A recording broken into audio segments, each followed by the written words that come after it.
மிகுந்த எழுச்சியோடும் நெகிழ்ச்சியோடும் கூடியிருக்கிற இந்த கூட்டம், இந்த கண்டன ஆர்ப்பாட்ட கூட்டம் ஒரு புதுமையான ஒரு அறைகூவல் கூட்டம்.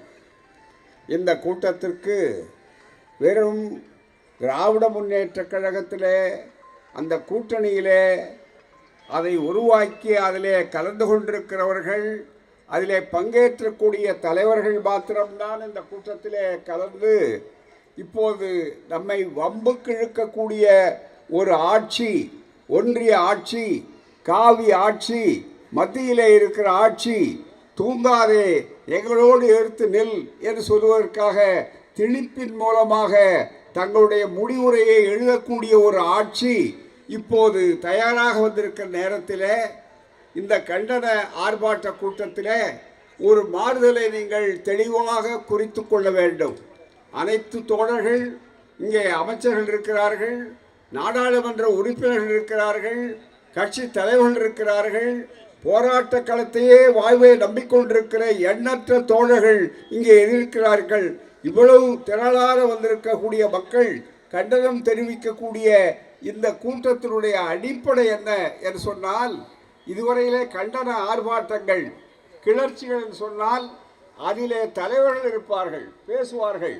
ஆனால் இங்கே நம்முடைய துணை முதலமைச்சர் உள்பட, அமைச்சர் உள்பட எல்லோரும் கலந்து கொள்கிறார்கள் என்றால், அண்ணாவின் சொன்ன தத்துவம், ஐயாவின் கருத்தோட்டம், இது அத்தனையும் இங்கே முன்னாலே நிற்கிறது. இந்த திணிப்பை எதிர்க்கின்ற கண்டனத்தை சொல்லுகின்ற இந்த கட்டத்திலே என்ன என்று சொன்னால், அவர்கள் மிரட்டி பார்க்கலாம் நினைக்கிறார்கள், இந்த ஆட்சியை கொஞ்சம் உருட்டி பார்க்கலாம் நினைக்கிறார்கள், நிதியை தராமல் நாங்கள் கொஞ்சம் இழுத்து பார்த்தால் இவர்கள் வழிக்கு வருவார்களா நினைக்கிறார்கள். ஆனால் உங்கள் கனவு பலிக்காது. இது தமிழ் மண், இது பெரியார் மண், திராவிட மண்.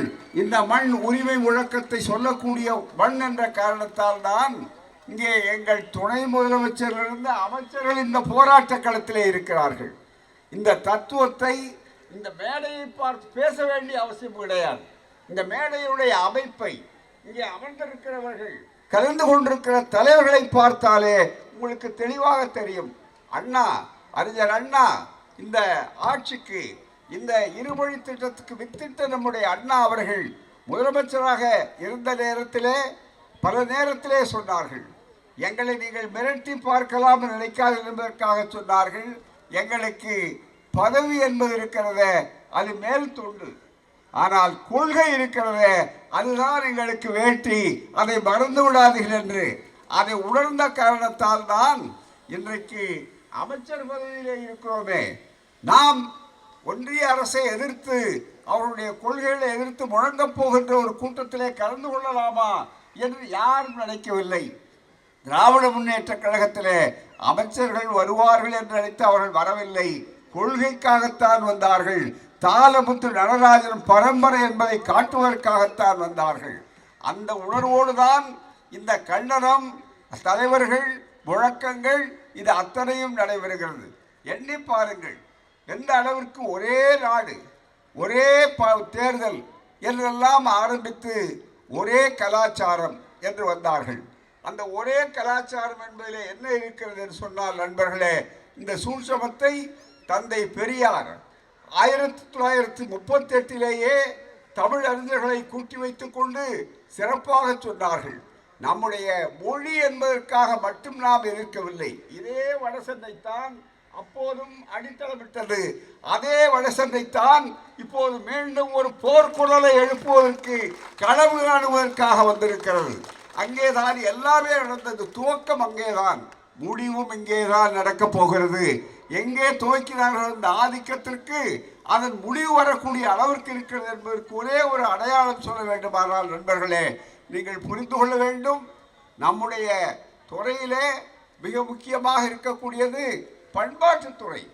இந்தியை நீங்கள் எதிர்க்கிறீர்களே என்று சொன்னார்கள்.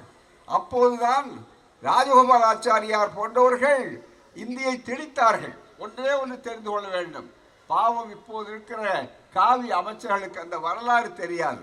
நீங்கள் ராஜகோபாலாச்சாரியாரை விட பெரிய புத்திசாலி அரசியல் வியூகத்தை வைத்திருக்கிறோம் என்று யாரும் தப்பு கணக்கு போடாதீர்கள். எந்த ஆச்சாரியார் எதிர்ப்பது நான் ஆளுகின்றவன் நான் என்றெல்லாம் மார்தட்டி தோள் தட்டி அவர்கள் களத்துக்கு வந்தார்கள். அன்றைக்கு தந்தை பெரியார் ஆரம்பித்த அந்த போராட்டம், அறிஞர் அண்ணா சர்வாதிகாரி என்று அந்த போராட்டத்தில் 2வது 3வது சர்வாதிகாரியாக இருந்தார். இளைஞர்களுக்கு இந்த வரலாறு தெரிய வேண்டும். இன்றைக்கு இளைஞர்களுக்கே தலைமை தாங்கக்கூடிய ஒருவர் இந்த களத்திலே நின்று கொண்டிருக்கிறார் சொன்னால் அவருக்கு பதவி முக்கியமல்ல, அவருக்கு துண்டு முக்கியமல்ல, வேட்டி தான் முக்கியம் என்று சொல்லக்கூடிய அளவிற்கு, அவர் கொள்கை தான் முக்கியம் என்று சொல்லக்கூடிய அளவிற்கு எங்கள் அமைச்சர்கள் இருக்கிறார்கள். ஆகவேதான் அமைச்சர்கள் என்ற முறையில் அவர்கள் இங்கே இல்லை. அதற்கு பதிலாக இந்த இயக்கத்தின் உயிரை கொடுக்கக்கூடிய தொண்டர்கள் என்ற உரிமையோடு அவர்கள் இங்கே வந்திருக்கிறார்கள் சொன்னால் இது எழுதாத இந்த சுவரெழுத்தை எழுதிக் கொள்ள வேண்டும். இங்கே மிக முக்கியமாக நினைத்து பார்க்க வேண்டும். இவர்கள் சொல்லுவதற்கு யார்? நினைத்து பார்க்க வேண்டாமா? அண்ணா அவர்கள் அந்த முழக்கத்தை தான் சொன்னார்கள். அங்கே 1938 நடந்தது வரலாறு உண்டு. இந்த வரலாற்றை அவர்களுக்கு புரிந்து கொள்ள முடியாது. ராஜகோபாலாச்சாரியார் அன்றைக்கு தெரிவித்தார்.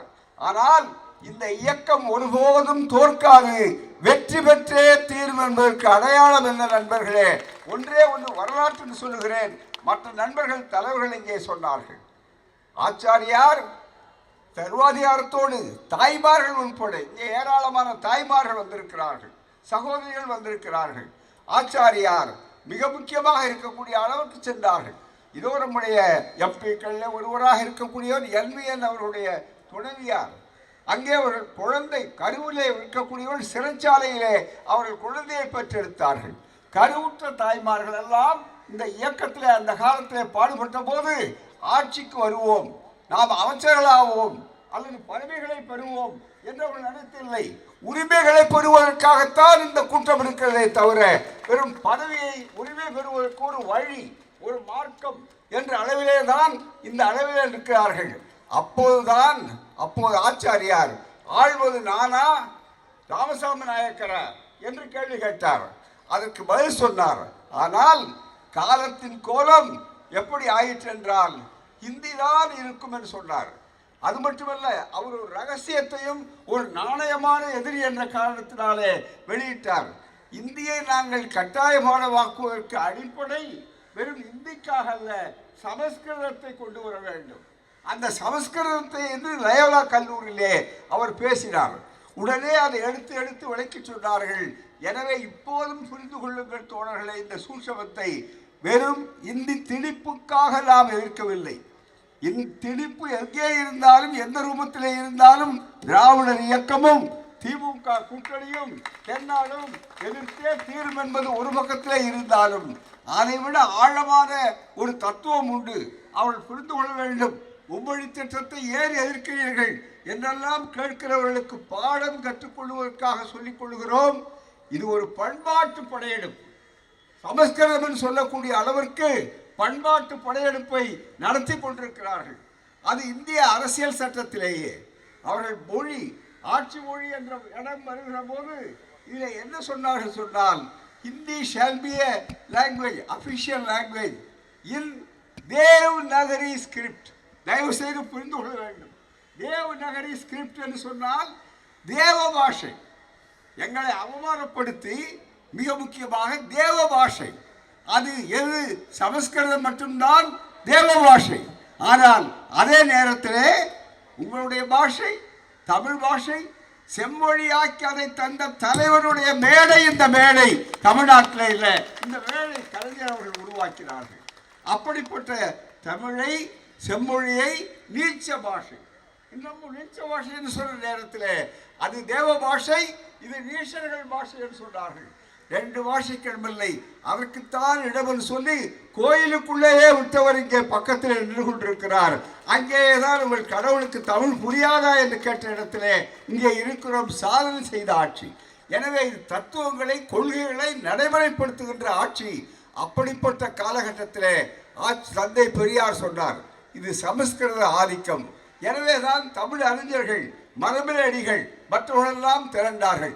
அப்படிப்பட்ட ஒரு ஆட்சி காலத்திலே ஒரு அற்புதமான ஒரு செயல் வந்து அவளை எதிர்த்து எங்கள் தோழர்களை பலியாக்கி தாரமுத்து நடராசனுக்கு அண்மையிலே தான் நினைவகத்தை புதுப்பித்தார்கள். நம்முடைய ஒப்பற்ற முதல்வர், திராவிடத்தினுடைய தனிப்பெரும் தலைவராக இன்றைக்கு இந்தியாவையே பார்த்து அலறக்கூடிய அளவிற்கு அவருடைய முழக்கங்களும் உரிமைகளும் இருக்கின்றன. நீ திமிர்தனமாக பேசாதே, உன் திமிரை இறக்கி காட்டக்கூடிய ஆற்றல் தமிழ் மண்ணுக்கு உண்டு, தமிழர்களுக்கு உண்டு என்று அவர்கள் உரையடித்துக் கொண்டிருக்கிறார்கள். அவ்வளவு பெரிய சக்தி உண்டு. அப்படிப்பட்ட ஒரு சூழ்நிலையிலே அதே ராஜகோபாலாச்சாரியார் பிறகு என்ன சொன்னார் தெரியுமா? யாரோ ஒருவர் இன்றைக்கு கல்வி அமைச்சர், அந்த மத்தியிலே இருக்கக்கூடிய கல்வி அமைச்சர், அவருக்கு நாங்கள் சொல்லுகிறோம், ராஜாஜியை உங்களுக்கு வெறும் கவர்னர் ஜெனரலாக மட்டுமே படித்திருப்பீர்கள். ஆனால் அதே ராஜாஜி தான் இந்த 38 இந்த இயக்கத்துக்கு காரணவகர்த்தாவாக அமைந்தார்கள். ஆழ்வது நானா ராமசாமி நாயக்கரா என்று கேட்ட காலம் போய் அதே இயக்கத்தை சார்ந்தவர்.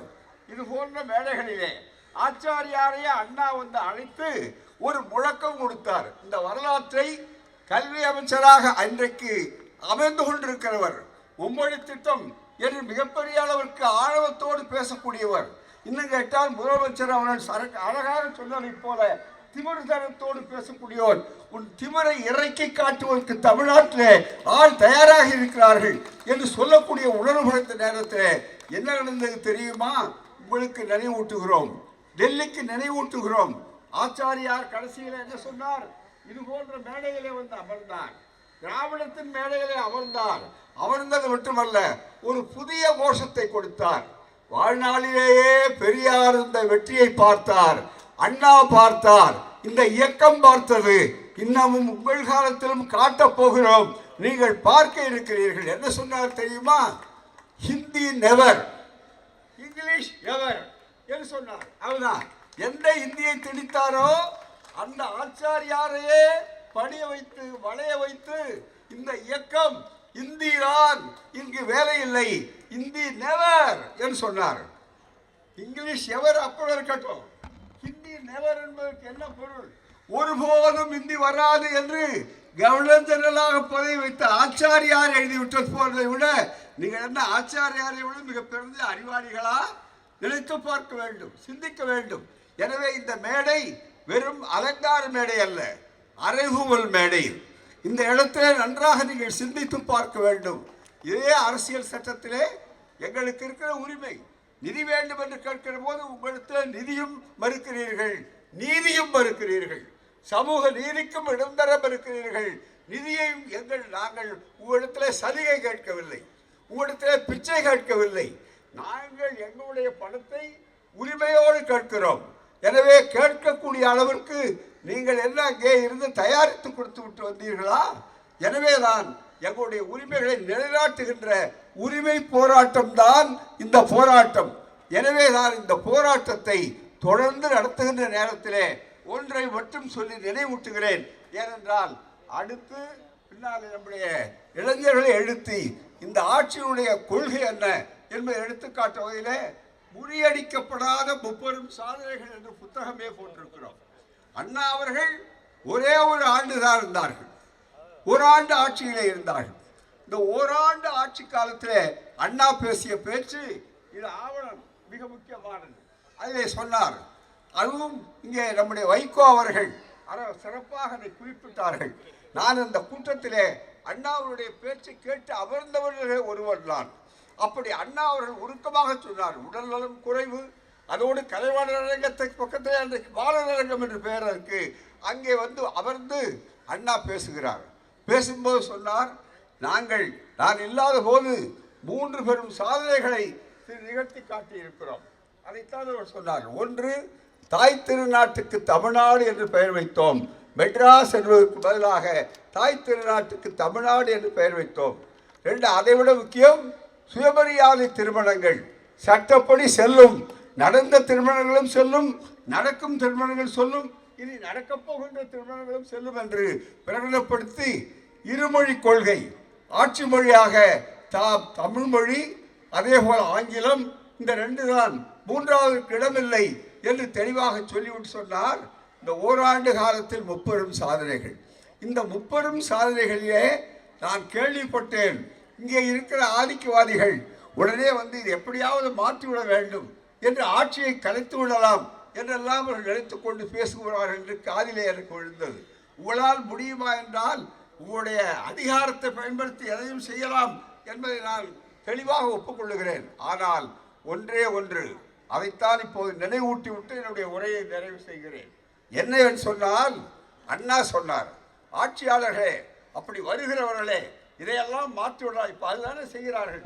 மும்மொழி கூட்டத்தை கொண்டு வருகிறேன் என்று அவர்கள் சொல்லக்கூடிய அளவிற்கு வந்தார்களே. ஒன்றை உங்களுக்கு சொல்லிக் கொள்கிறேன். அண்ணா பேசுகிறார். அண்ணா பேசும்போது சொல்லுகிறார், இதையெல்லாம் நீங்கள் மாற்றிவிட வேண்டும். சுயமரியாதை திருமணமா கூடாது, மாற்ற வேண்டும்.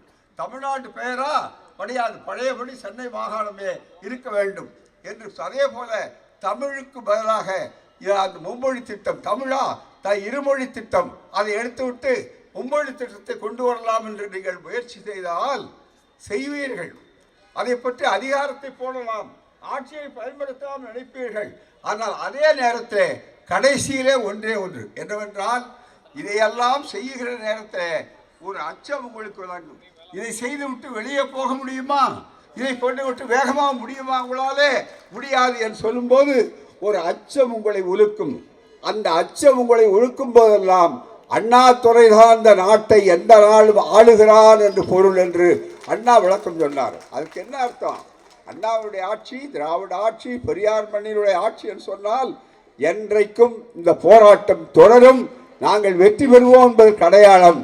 எனவே நண்பர்களே, இது உலைக்களத்திலே அடித்திருக்கிற முதல் வாய்ப்பு.